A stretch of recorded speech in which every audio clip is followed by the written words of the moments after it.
When it comes to diet and type 1 diabetes, there is so much more than just the carbs that we're eating. Although having a really good understanding of carb counting is really, really helpful as well, but there is more to it than that. You want to understand the different things that are in the different foods that you're eating, as well as the carbohydrates. So we're talking about things like protein, fats, the different fibers that are out there, because they all affect blood sugar in some capacity. And the more you understand about the food that you're eating, the better you can manage your blood sugars as well. So it can be really helpful to have a good strategy around the different foods that you're eating. This takes practice, so trial and error as well. And honestly, the best tip I have around eating and type 1 diabetes is to eat a variety of foods. Don't cut out anything because you don't know how to bolus for it. In fact, it can be really detrimental to cut out a bunch of foods because you worry about bolusing for it correctly, or you worry about what it's going to do to your blood sugars,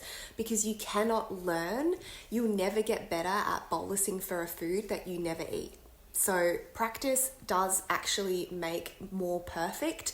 Even if it's not absolutely perfect, it'll always be better than if you just cut it out of your diet completely. So they are my tips. And don't forget to make sure you have a ticket to my upcoming carb counting masterclass that I'm hosting in collaboration with Type 1 Foundation. You can find the link to that in the post. And this is going to be helpful for everyone, whether you have already learned carb counting but you still find it stressful, or you've never learned carb counting, you're new to getting an insulin pump maybe, you've been guessing your carbs, you've been guessing your dosages. This is going to help simplify carb counting for you so that you can efficiently carb count no matter what foods you're eating, no matter what situation you're in, and you'll feel confident enough to teach your friends, family, your kids how to carb count as well. So I hope you come along, and it'll be really fun to have you join me.